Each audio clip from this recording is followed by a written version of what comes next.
நீதிபதியின் பதவி நீக்க தீர்மானத்தை சபாநாயகரிடம் இன்றே வழங்க முடிவெடுக்கப்பட்டிருக்கிறது. இது பற்றிய கூடுதல் தகவல்களை வழங்குவதற்காக சிறப்பு செய்தியாளர் ராமகிருஷ்ணன் இணைகிறார். விவரங்கள் ராமகிருஷ்ணன். சென்னை உயர்நீதிமன்ற நீதிபதி ஜி.ஆர். சுவாமிநாதனை பதவி நீக்கம் செய்யும் தீர்மான நோட்டீஸை மக்களவை சபாநாயகரிடம் இன்றைக்கு வழங்குவதற்கு திமுக எம்பிக்கள் திட்டமிட்டிருக்கிறார்கள். நீதிபதி ஜி.ஆர். சுவாமிநாதனை பொறுத்தவரையில் இவர் சென்னை உயர்நீதிமன்ற மதுரை கிளையில் நீதிபதியாக இருக்கிறார். திருப்பரங்குன்றம் வழக்கில் நீதிபதி சி.ஆர். சுவாமிநாதன் வழங்கிய தீர்ப்பு சமூக பாதுகாப்பை சீர்குலைப்பதாக விமர்சனம் எழுந்தது. இது தொடர்பான சர்ச்சைக்குரிய உத்தரவுகளை பிறப்பித்து வரும் நீதிபதி சுவாமிநாதனை பதவி நீக்கம் செய்ய வேண்டும் என்று திமுக உள்ளிட்ட எதிர்க்கட்சிகள் திட்டமிட்டிருக்கின்றன. இது தொடர்பாக மக்களவையில் இம்பீச்மெண்ட் நோட்டீஸ் கொடுப்பதற்கும் நேற்றைய தினம் முடிவு செய்யப்பட்டு அதற்கான நடவடிக்கைகளில் இறங்கினார்கள். உயர் நீதிமன்ற நீதிபதியை இம்பீச்மெண்ட் செய்ய மக்களவையில் தீர்மானம் கொண்டு வர வேண்டும் என்றால் 100 மக்களவை எம்பிக்களுடைய கையெழுத்து என்பது தேவைப்படுகிறது. தற்போது வரை நேற்றைக்கு துவங்கிய இந்த கையெழுத்து இயக்கம் என்பது இன்று காலையில் வரை நடைபெற்றது. சுமார் 120 எம்பிக்கள் கையெழுத்திட்டிருக்கிறார்கள். இதில் திராவிட முன்னேற்ற கழகம், காங்கிரஸ், விடுதலை சிறுத்தைகள், இடதுசாரி கட்சிகள், ஆர்ஜேடி உள்ளிட்ட கட்சிகளை சார்ந்த 120க்கும் மேற்பட்ட எம்பிக்கள் அந்த பதவி நீக்கம் தொடர்பான அந்த நோட்டீஸில் கையெழுத்திட்டிருக்கிறார்கள். மாநிலங்களவையை பொறுத்தவரையில் ஒரு நீதிபதி பதவி நீக்கம் செய்வதற்கான தீர்மானம் கொண்டு வர வேண்டும் என்றால் 50 மாநிலங்களவை எம்பிக்களுடைய கையெழுத்திட வேண்டும். ஆனால் தற்போதைய சூழ்நிலையில் இந்த நீதிபதி சுவாமிநாதனுடைய பதவி நீக்கம் தொடர்பான அந்த தீர்மானம் என்பது மக்களவையில் தான் கொண்டு வருவதற்கான அந்த திட்டத்தை திமுக உள்ளிட்ட எம்பிக்கள் முடிவு செய்திருக்கிறார்கள்.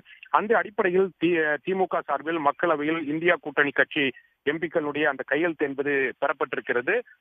இன்று மக்களவை சபாநாயகர் ஓம் பிர்லாவை நேரடியாகவே அவர்கள் சந்தித்து அந்த நீதிபதி சுவாமிநாதனுக்கு எதிராக அவரை பதவி நீக்கம் செய்ய வேண்டும் என்ற இம்பீச்மெண்ட் நோட்டீஸ் தீர்மானத்தை அவர்கள் கொடுக்க திட்டமிட்டிருக்கிறார்கள். இன்னும் சற்று நேரத்தில் சபாநாயகரை நேரடியாக சந்தித்து திமுக உள்ளிட்ட இந்தியா கூட்டணி எம்பிக்கள் திட்டமிட்டிருக்கிறார்கள். அவ்வாறு இந்த இம்பீச்மெண்ட் நோட்டீஸ் சபாநாயகருக்கு கொடுக்கும் பட்சத்தில் அவர் இதை ஏற்றுக்கொள்ள வேண்டுமா, நாடாளுமன்ற மக்களவையில் இந்த தீர்மானம் மீது விவாதம் நடத்தப்பட வேண்டுமா என்பது குறித்து அவர் முடிவெடுப்பார். திமுக உள்ளிட்ட எதிர்க்கட்சி எம்பிக்கள் கொடுக்கும் அந்த தீர்மானத்திற்கு அவர் என்ன நடவடிக்கை எடுக்க போகிறார் என்பதை பொறுத்திருந்துதான் பார்க்க வேண்டும்.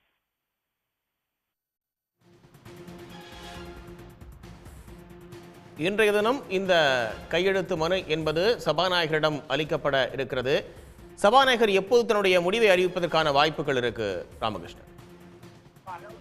அதாவது ஒரு நீதிபதியை பதவி நீக்கம் செய்வது தொடர்பான தீர்மானம் கொண்டு வர வேண்டும் என்றால் மக்களவையில் 100 எம்பிக்களுடைய ஆதரவு என்பது கையெழுத்து என்பது தேவைப்படுகிறது. தற்போது திமுகவை பொறுத்தவரையில் நீதிபதி சுவாமிநாதனை பதவி நீக்கம் செய்வது தொடர்பாக 120க்கும் மேற்பட்ட எதிர்க்கட்சி எம்பிக்களுடைய கையெழுத்து என்பது பெறப்பட்டிருக்கிறது. அவர்கள் இன்னும் சற்று நேரத்தில் சபாநாயகரிடம் கொடுக்கும் பட்சத்தில் சபாநாயகனுடைய அதிகாரத்துக்கு உட்பட்டதாக இருக்கிறது. ஒருவேளை அவர் இந்த 120 எம்பிக்களுடைய கையெழுத்து பெறப்பட்ட நீதிபதி சுவாமிநாதன் பதவி நீக்கம் செய்வது தொடர்பான அந்த இம்பீச்மெண்ட் நோட்டீஸை மக்களவையில் விவாதத்திற்கு எடுத்துக்கொள்ள வேண்டும் என்று முடிவு செய்தால் அதற்கு ஒரு கால நிர்ணயம் செய்து நாளையோ அல்லது நாளை மறுநாளோ விவாதத்துக்கு எடுத்துக்கொள்வார்.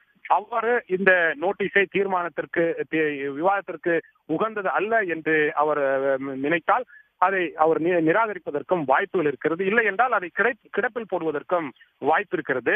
ஏற்கனவே இது போன்று 2 நீதிபதிகள், டெல்லி உயர்நீதிமன்ற நீதிபதி உள்ளிட்ட 2 நீதிபதிகளை பதவி நீக்கம் செய்வது தொடர்பான அந்த இம்பீச்மெண்ட் நோட்டீஸ் என்பது தீர்மானம் என்பது மக்களவையில் இதுவரை கிடப்பில் போடப்பட்டிருக்கிறது. இதுவரை எந்த ஒரு முடிவும் எட்டப்படாத ஒரு சூழ்நிலையில் தான் தற்போது 3வது நீதிபதியாக சென்னை உயர்நீதிமன்ற மதுரை கிளை நீதிபதியாக இருக்கின்ற சுவாமிநாதன் பதவி நீக்கம் தொடர்பான அந்த இம்பீச்மெண்ட் நோட்டீஸை இன்றைக்கு திமுக எம்பிக்கள் கொடுக்க இருக்கிறார்கள்.